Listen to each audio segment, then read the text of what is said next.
लक्ष्मीमनवगामिनी यस्यां हिरण्यं विन्ध्येयं कामश्वं पुरुषानहम् अश्वपूर्वां रथमध्याम् अस्तिनादप्रबोधिनीं श्रियं देवीं श्रीर्मार्देवी जुषतां कांसोऽस्मितां हिरण्यप्राकारामार्द्रां ज्वलन्तीं तृप्तां तर्पयन्तीं पद्मे स्थितां पद्मवर्णां तामिहोपक्वये श्रियम् मनसः काममोदिम्बासत्यमशीमहे पशूनां रूपमन्यस्य मयि श्रीश्रयतां यशः कर्दमेन प्रजा भूता मयि सम्भव कर्दम श्रियं वासय मे कुले मातरं पद्ममालिनीम् आपसृजन्तु स्निग्धानि चिक्लीतव समे गृहे निज देवीं मातरं श्रियं वासय मे कुले आर्द्रां पुष्करणीं पुष्टिं पिङ्गलां पद्ममालिनीं सुन्द्रां हिरण्मयीं लक्ष्मीं जातवेदो महावः पार्णां यत्करणीं यष्टिं सुवर्णां हेममालिनीं चन्द्रां हिरण्मयीं लक्ष्मीं जातवेदो महावः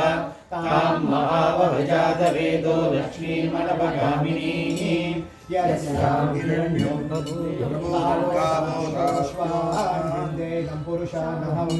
अस्य पूर्वामृतमस्यामस्यामप्रबोधिनीं श्रियं देवीं भक्वये श्रीर्मादेवी जुषतां कांसोऽस्मितां हिरण्यप्राकारामार्द्रां ज्वलन्तीं तृप्तां तर्पयन्तीं पद्मे स्थितां पद्मवर्णां तामिहोपक्वये श्रियं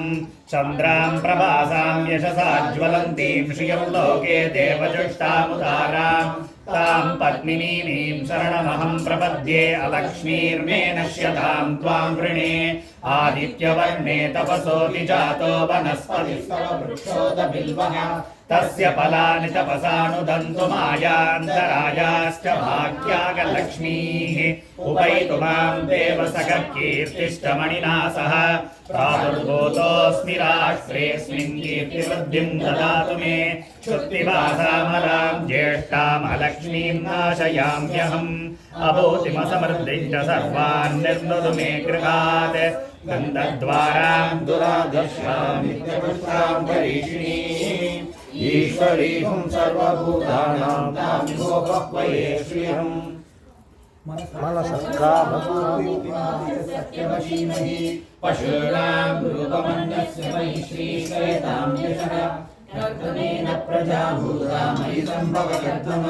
श्रियं वासय मे कुले मातरं पद्ममालिनीम् आपसृजन्तु स्निग्धानि चिक्लीतव समे गृहे निज देवीं मातरं श्रियं वासय मे कुले आर्द्रां पुष्टिं पिङ्गलां पद्ममालिनीं सुन्द्रां हिरण्मयीं लक्ष्मीं जातवेदो महावः तां महावः जातवेदो लक्ष्मीमनवगामिनीं यस्यां हिरण्यं दास्योऽस्मान् विन्देयं पुरुषानहं महादेव्यै च विद्महे विष्णुपत्नीश्च धीमहि तन्नो लक्ष्मी प्रचोदयात् जातवेदसे सुनवाम वरादीयतो निदहादिवेदः स नः परषदति दुर्गाणि विश्वा नावेव सिन्धुं दुरिताद्यग्निः तामग्निवर्णां तपसा ज्वलन्तीं वैरोचनीं कर्मफलेषु जुष्टां दुर्गां देवीं शरणमहं प्रपद्ये सुदर्शितरसे नमः अग्ने त्वं पारयाणव्यो अस्मान् स्वस्तिभिरधि दुर्गाणि विश्वा पूश्च पृथ्वी बगुला न उर्वी भवातोहायतनयाय संयोः विश्वानि नो दुर्गः जातवेदः सिन्धुन्न नावाद्दुरितादिवर्षि अग्ने अग्रिवन्मनसा गृणानोऽस्माकं बोध्यविदाधनूनां प्रदनादिरघुं सहमानमुग्रमग्निकुं हुवेम परमात्सहस्ताद् स नः परषदति दुर्गाणि विश्वा क्षामद्देवो अतिदुरिताद्यग्निः रत्नोषिकमीड्यो अध्वरेषु सनाश्च होदानव्यश्च सत्सी स्वाञ्चात्मे धनुवं बिभ्रयस्वास्मभ्यं च सौभगमायजस्व गोभिर्जुष्टमयुजो निषिक्तं तवेन्द्र विष्णोरणसञ्चरेम नागस्य पृष्ठमपि संवसानो वैष्णवीं लोक इगमादयन्ताम् कात्यायनाय विद्महे कन्याकुमारी धीमहि तन्नो दुर्गी प्रचोदयात् प्रातरग्निं प्रातरिन्द्रगुं हवामहे प्रातर्मित्रावरुणा प्रातरश्विना प्रातर्भगं भूषणं ब्रह्मणस्पतिं प्रातः सोममुत रुद्रगुं हुवेम प्रातर्जितं भगमुग्रगुं हुवेम वयं पुत्रमदितेर्यो विधर्ता आर्द्रश्चिद्यं मन्यमानस्तुरश्चित्राजा चिद्यं भगं भक्षेत्याः भगप्रणेतिर्भगसत्यराधो भगेमान्दियमुदवदधन्नः भगप्रणो जनयगोभिरश्वैर्भगप्रणृवन्तस्याम उदेदारी